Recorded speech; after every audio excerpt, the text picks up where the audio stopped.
Sounds interesting. What kind of ending is that? Wait a second. Is this the first book in a series?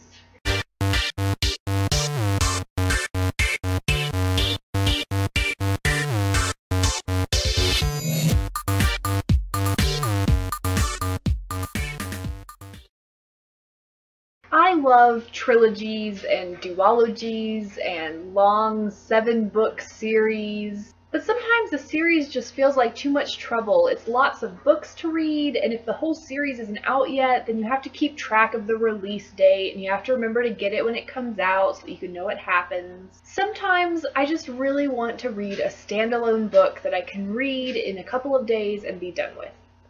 Sometimes I'm just impatient and I want my resolution to the story to come faster. But sometimes it feels like it can be really hard to find a good standalone book because there are just a lot of series out there right now.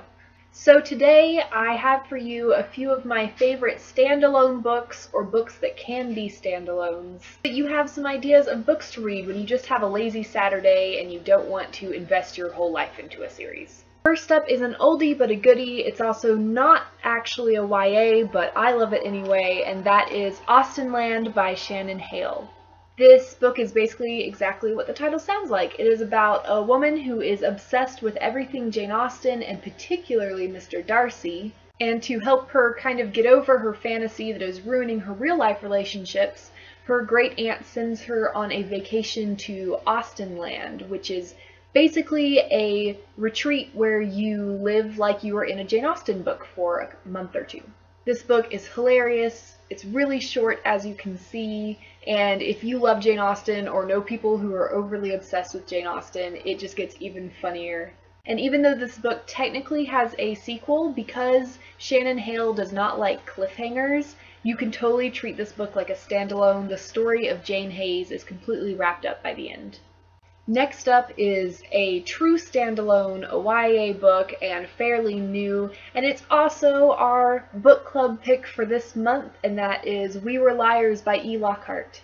I named this as my favorite contemporary book of 2014, and I still stand by that. It's just so amazing. I can't tell you much about it without spoiling it, other than the fact that it's about a rich family in New England. There are a lot of lies and a lot of secrets.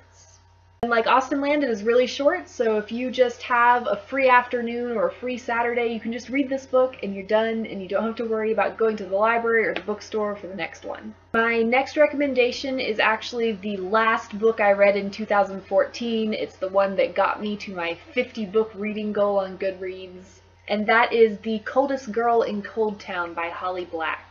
I always thought that Holly Black seemed like a pretty cool person based on everything I've seen on the internet, but I had never actually read one of her books. And after reading The Coldest Girl in Coldtown, I still uphold the fact that she is really cool and I want to read more of her books. Coldest Girl is actually a type of book that I don't read very often, and that is vampire novel.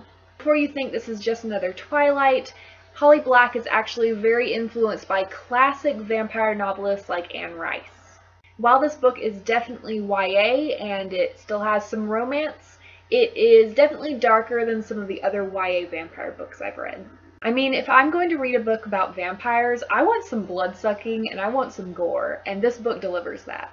It's also a really unique premise. Basically, vampirism is treated like a virus. The book takes place in the near future when there's been an outbreak of vampirism, and certain cities in the US have created cold towns.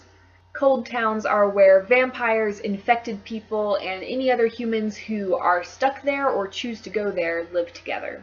The story begins when Tana, a fairly typical teenage girl, is forced to go into a cold town after all of her high school friends are killed by vampires. Something I really like about this book is that it's a standalone, but it still leaves it a little bit open for interpretation. You get to decide what you think happens to Tana and her friends and family, and I kind of like that.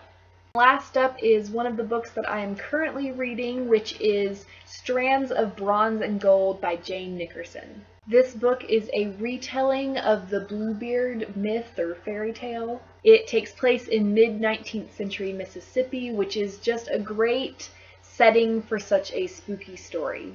I won't spoil the Bluebeard myth if you don't know it already, but this book is about a teenage girl who goes to live with her rich and handsome guardian. At first, Sophia is enchanted with the man and the beautiful abbey he lives in, but then she starts to uncover some dark secrets.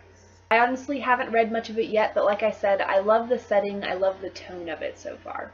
And since I do know the Bluebeard myth, I know that it's probably going to get pretty creepy and spooky as the story goes on.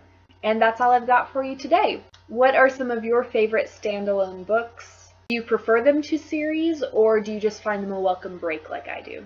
Let me know in the comments, and I'll see you guys this Sunday at 7:30 Eastern Time for our live chat.